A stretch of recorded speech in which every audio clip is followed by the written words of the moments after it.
Bonjour à tous, aujourd'hui on va vous faire la présentation du pack prévention guêpe pour pouvoir contrôler si effectivement il y a une présence de guêpes et d'éventuellement boucher les accès par où elles pourraient rentrer dans les coffrages de volets, dans la toiture, avec la bombe qui n'est pas toxique, la Vulcano Glu anti-frelon. Donc ils disent anti-frelon mais ça fait effectivement les guêpes aussi, hein.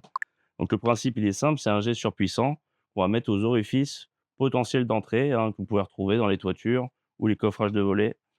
Donc l'avantage, c'est que c'est non toxique. Après, on évite de le mettre, dans le sens du vent parce que vous pouvez, récupérer quelques particules qui peuvent voler lors de l'application et on a le piège aussi ici qui permet de réguler l'infestation ou de contrôler si effectivement il y a une présence.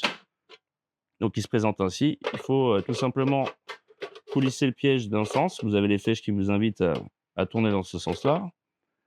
Vous avez un fil qui vous permet de le suspendre. Donc l'objectif, c'est de le suspendre à hauteur, proche de là où vous avez de la végétation ou de votre terrasse, là où on peut passer un moment aussi pour déjeuner ou manger comme ici, hein, une cuisine de jardin.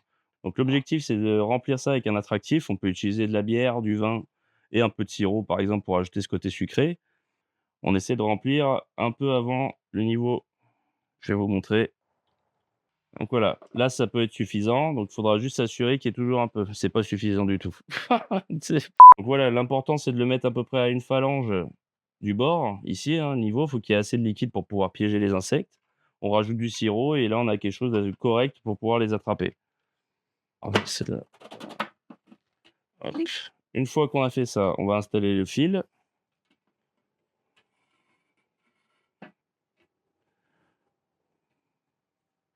Bien serré pour éviter d'avoir, le piège qui tombe, hein. Une fois qu'on a fait ça, on va aller l'installer. Donc généralement, on le met en hauteur.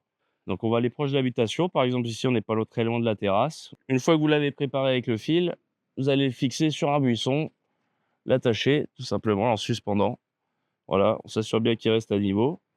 Là, vous avez l'accès du dessous qui est libéré. On n'est pas forcément dans un passage où il y a beaucoup de vent aussi. Il faut éviter ces zones-là, sinon bah, l'insecte il va être un peu perturbé par le vent.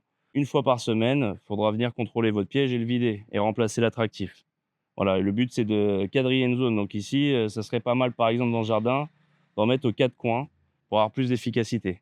Donc là, on est que sur de la prévention, c'est des pièges non toxiques, hein, donc le but c'est de réguler une population ou de permettre un contrôle pour réguler, un problème et éviter que ça prenne de l'ampleur. Et ce genre de système, il est fait pour, comme je l'ai dit, contrôler et réguler. Si vous êtes sur un cas où vous avez vraiment un nid, un endroit avéré où il y a, des va-et-vient, parce que c'est comme ça qu'on va reconnaître, ou un bourdonnement, là, vaut mieux faire appel à un professionnel pour pouvoir éradiquer directement le nid en sécurité.